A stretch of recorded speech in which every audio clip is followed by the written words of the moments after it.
How much money do you need to kill someone? $1 million.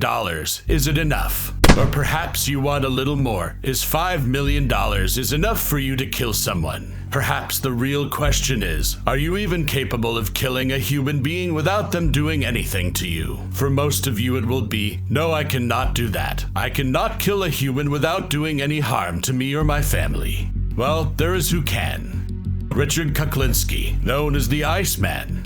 A hitman for the mafia, who shed the blood of nearly 200 people but only convicted of 5 murders. If you knew him in real life, you must be thinking, how such lover father and so romantic husband is capable of killing not only once, but to many times and more than you can imagine. Well, in order to dive into Richard's skull, we must first know him a little bit more. And like every psychopath, we must flash back into his childhood. Every serial killer had a tough life, an even tougher childhood, and Richard's is no different. He was born on April 11th, 1935. His parents were both violently abusive towards him and his siblings. His love for blood started since the childhood, as he used to kill the neighborhood cats as a child only for fun. Well, he didn't like the cats that much, so he turned his eyes to human, and right there, he started his career.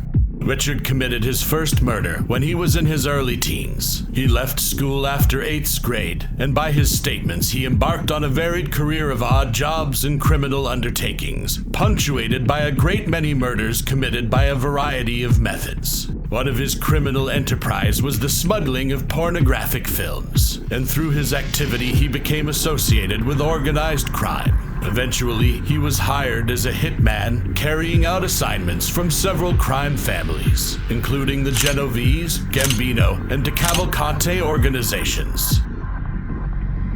A lot of blood and killing in his career. Dozens of people died by his hand, and the last face they saw was Richard Kuklinski's face.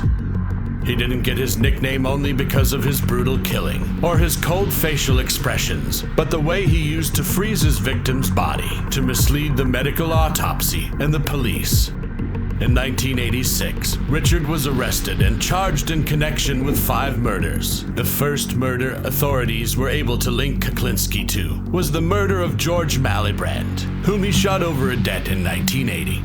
He then stuffed the body into a 55-gallon barrel in Jersey City. In July 1981, Kuklinski's partner, Louis Masquet, mysteriously disappeared on the eve of an illegal business transaction, but there was no evidence linking Richard to the incident. When his body turned up in September 1983, authorities determined that Masquet had been shot in the head and kept frozen since the day of his disappearance. His body was dumped 2 years later. In 1982, Richard joined Dan Bepner and Gary Smith in a scam to steal cars, but he believed that they are inept crooks, so he killed them to protect himself. Well, he used a lot of killing style, so he had to use poison. He poisoned Smith's burger and stuffed the body under the bed. Despite Richard's incredible skills, he had luck on his side. The fact that other guests has rented the room in the meantime. Smith was not discovered for 4 days. In May 1983, a plastic bag containing Dan Depner's body was discovered near a tree in northern New Jersey. The cause of death is cyanide poison. Richard was later taped discussing cyanide's efficiency as a murder weapon,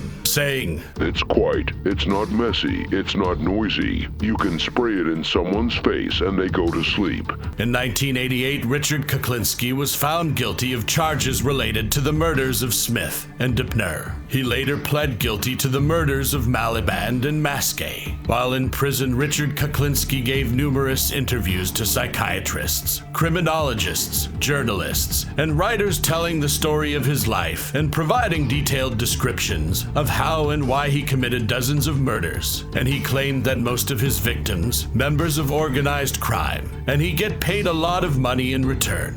Now you must be thinking, how much money did he make? Well, the number known is between $1 and $5 million, but I believe it can be much higher because this is his net worth before he died. And the number could be around 6 and 10 million from what he made first until the day he died. Richard Kuklinski's criminal career came to an end when he was arrested in 1986 following a long investigation by the FBI and state police. He was eventually convicted and sentenced to multiple life sentences in prison, where he spent the rest of his days. Despite his reputation as a ruthless killer, Kuklinski showed a softer side in his later years, becoming a born-again Christian and expressing remorse for his crimes. On March 5, 2006, Kuklinski died in prison at the age of 70, having never been granted parole. His legacy as one of America's most notorious contract killers serves as a warning of the devastating consequences of a life of crime. And with that, our journey comes to an end. But the adventure never stops here on our channel. Make sure to hit the subscribe button, give this video a thumbs up, and share with your friends. Until next time, farewell and keep exploring. I make to myself a promise, I won't quit, keep going till I got it. I won't give up till I'm on top. Yo, no, I ain't the type to give up. If I do something, man, I do it till I get what I want. I turn a business out of nothing into something I love. I got a poker face, but honestly, I'm not one to bluff. I flip a switch, never miss, man, I always stay up. Don't let them see you, bitch, always have a plan to stay tough. This life ahead of you ain't easy, it was built to be rough. But that's what makes a personality, is tragedy, bruh. So keep your head on your shoulders. Now we ain't out here moving rocks, we out here moving boulders. Now we ain't getting posterized, we out here making posters. And we ain't got nothing to hide, we move forward like soldiers.